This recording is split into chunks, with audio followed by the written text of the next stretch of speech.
Now the next step to prep is the actual stepper motor. Just set that off to the side, and for the connection to the stepper motor, I'm using a pair of 5x8 by 2.5 rubber shielded ball bearings. Make sure they're rubber shielded and not just standard shielded bearings. The shielded ones with metal sides don't seal nearly as well as the rubber ones, because the rubber one will actually rub against the race. So I'm using a total of 2 of these per sensor. So there they are. And put that back in there.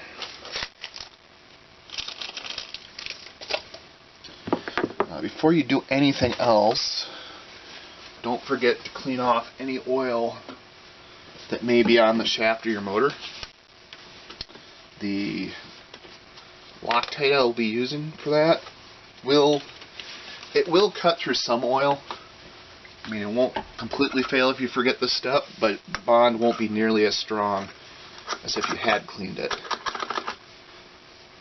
I think typically they recommend using acetone to clean the surfaces prior to bonding. I just have some IPA handy, so that's what I'm going to use.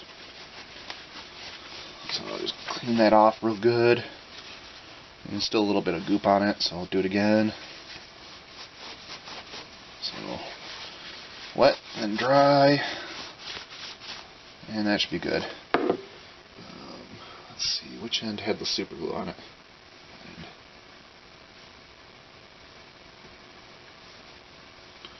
So now I'll do the same thing with the bearings real quick. Make sure to use the non-super glue end of the Q-tip.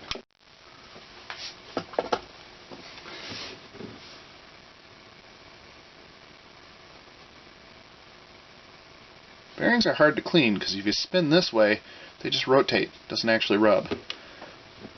So stroke in and out is the best way to get all the goop off.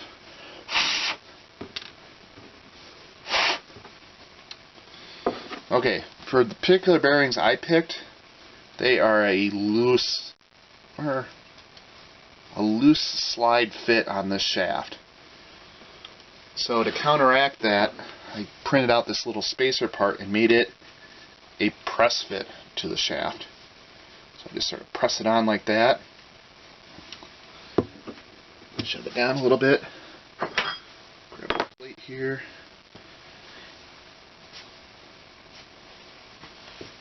Then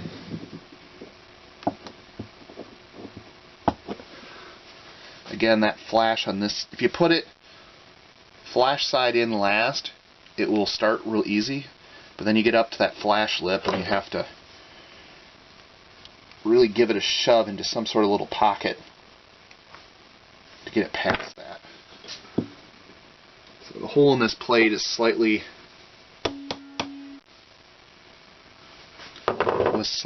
larger than the shaft size of this, and I just popped it past that ring there. Now I'm going to line it up on the bearing and press it down until the outside surface of this bearing is flush with the top of that. So just like that. So now when this is finally installed in my spacer, you'll have bearing, spacer, bearing all in that pocket. And that spacer actually keeps this from falling off on its own.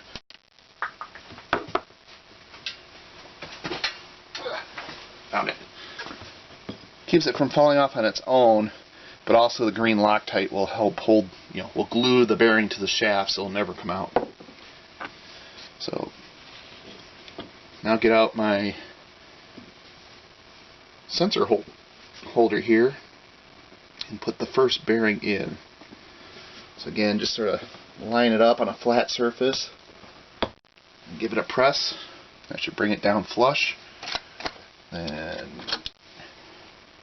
again, grab a center punch that's hopefully slightly smaller than the bearing, or actually the hole the bearing's going in. It's too big.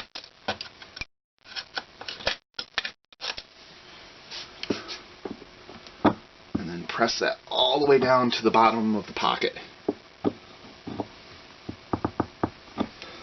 There go. Clean out any dust or junk in the bearing. That looks good. So there you see the bearings all the way down in there. It's just a press fit to this body. I didn't use any glue at this point.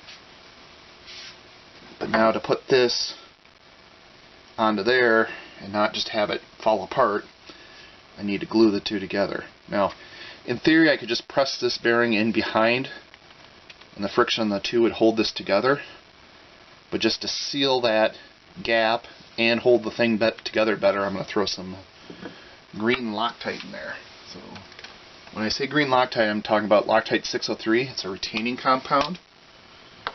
So this is one of the more permanent Loctite options on the market. I'm just putting a dab on there.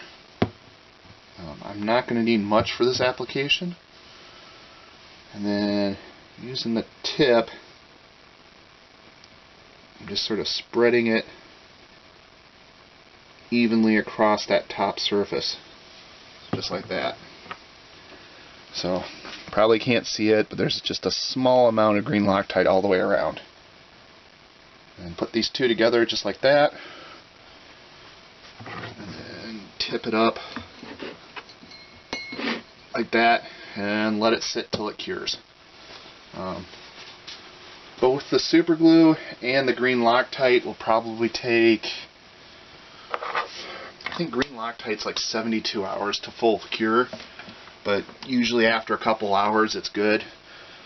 Super glue, again, yeah, it's starting to get hard in a few minutes, but I usually give it a couple hours before I play with it anymore.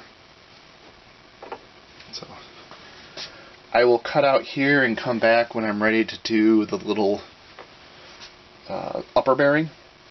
So for the upper bearing, well, lower bearing, upper bearing, and how it's sitting now, it's basically the same thing. I run a little bit of green Loctite down where it's going to sit and then push the bearing in. But I'll come back and do that once this guy is all dried and cured.